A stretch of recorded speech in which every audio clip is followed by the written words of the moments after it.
the message that I'd like to convey is just do something. And perfection is the enemy of good.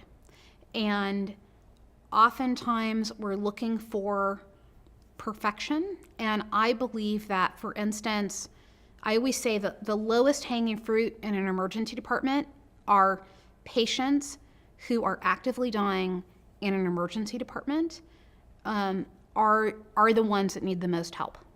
And if you just start there with trying to find patients who are actively dying, whether it be hours or days, and being able to intervene meaningfully, that oftentimes, I think, in our field is seen as a failure point to start. That, oh, we want it earlier, or we don't. But I can tell you that the ability to do something at any point along the patient's care trajectory, as opposed to nothing. I was talking to somebody yesterday who said, and it was several people, and there were two different people from different palliative care programs, and one person says, well, we're not ready to do the emergency department because we're so overwhelmed and we have all these things in the ICU and we have these things. And I tried to make the point that they got to the intensive care unit because we didn't intervene at another point. And actually, most of these patients do come through the emergency department. And it was just serendipitous that there was somebody at the table who was there, who gave this wonderful account and said, you came to our program 5 years ago and you gave a talk and you motivated us to do something.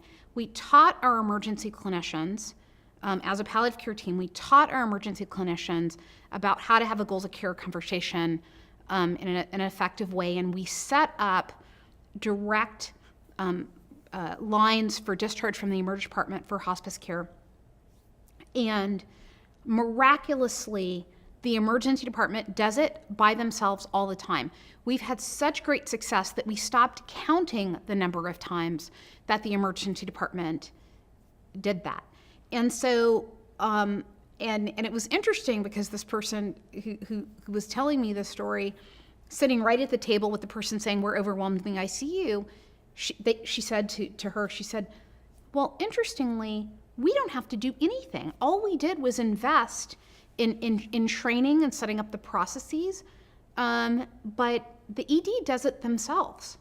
And one of the things I want to convey is that emergency clinicians are not interested in having more consultants in the emergency department. We are very efficient and effective if we're given the tools, if we're given support, if you make a way for us just to figure out that process. This doesn't mean that if you're a palliative care service and you're trying to get into the emergency department that you're going to be coming into the ED at 2 o'clock in the morning doing consults. That's not what it is. That's what people imagine, but that's not what it is.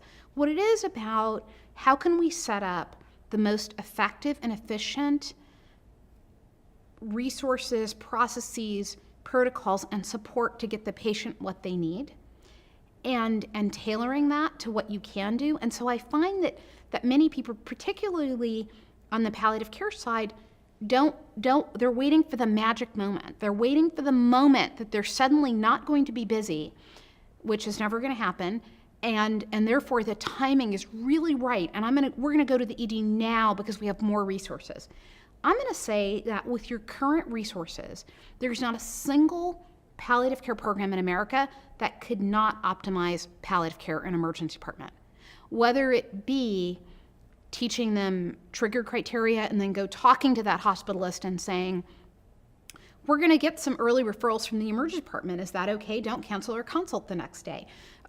If it's, hey, here's the list of the 3 hospices that will admit patients at 3 o'clock in the morning, and we've set up those relationships with you, for you.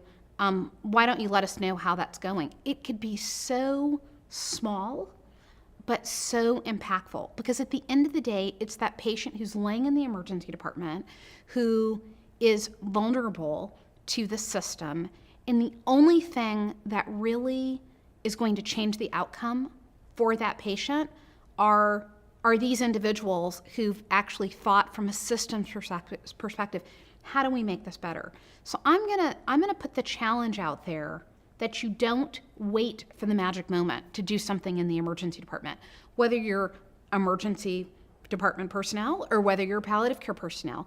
This is really not about us and our capacity and our bandwidth. It's about the patients laying in that bed. And if we can just take the lowest hanging fruit and seize upon it and get a little traction, a little success, that's really where I want people to focus.